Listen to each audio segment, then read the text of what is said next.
Assalamualaikum warahmatullahi wabarakatuh.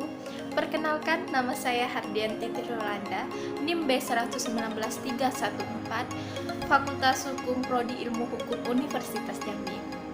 Baiklah, di sini saya akan menjelaskan tentang hukum dagang.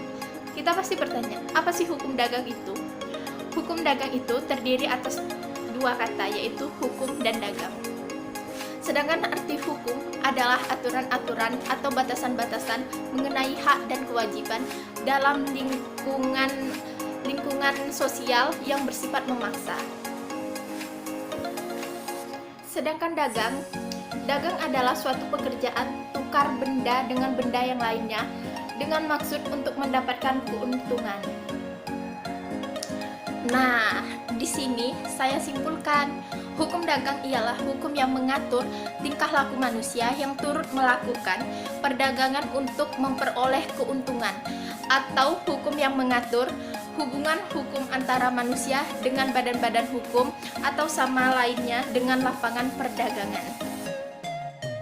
Sekarang kita masuk di hukum perusahaan. Perusahaan itu banyak ya kan? Kita tahu nggak sih artinya?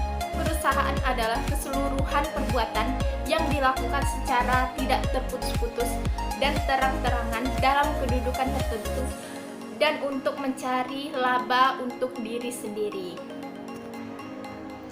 Hukum perusahaan merupakan pengkhususan dari beberapa bab dalam KUH Perdata dan KUHD. Di sini saya akan membagi lagi unsur-unsur perusahaan. Unsur perusahaan ada beberapa poin, yaitu ada badan usaha, ada kegiatan dalam bidang perekonomian, terus menerus, bersifat tetap, terang-terangan, keuntungan dan laba, pembukuan. Nah, perusahaan itu ada dasar-dasar hukumnya loh. Yang pertama itu perundang-undangan, yang kedua kontrak perusahaan, yang ketiga jurisprudensi, yang keempat kebiasaan. Nah, sekarang saya akan menjelaskan sejarah hukum dagang.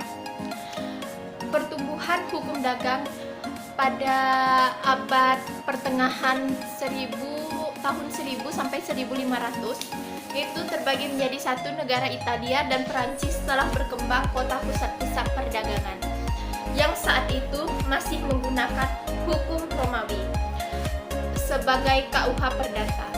Yang kedua, hukum Romawi tidak lagi dapat memenuhi kebutuhan hukum masyarakat.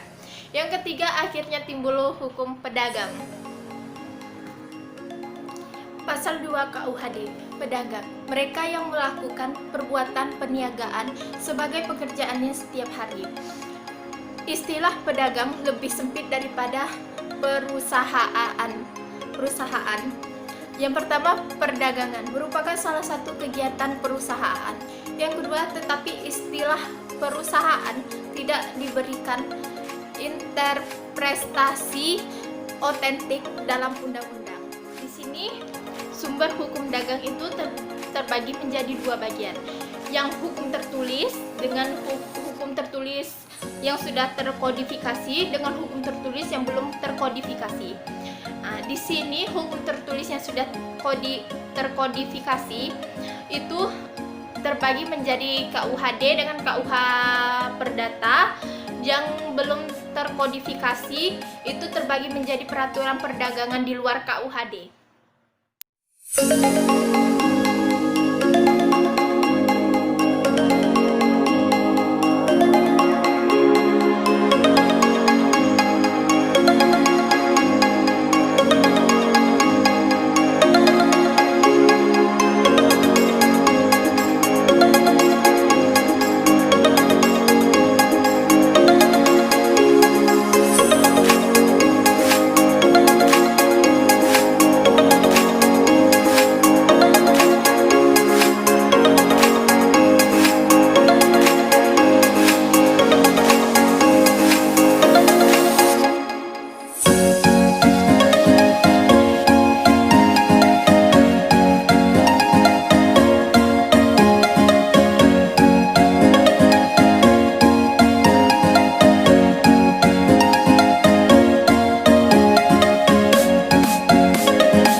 hanya materi itu saja yang dapat saya sampaikan ya. Semoga bisa dapat menambah wawasan bagi kita semua. Jangan lupa like and comment ya. Dan maaf sekali jika ada kesalahan kata-kata yang tidak berkenan. Saya akhiri. Assalamualaikum warahmatullahi wabarakatuh. Sampai jumpa. Drop it.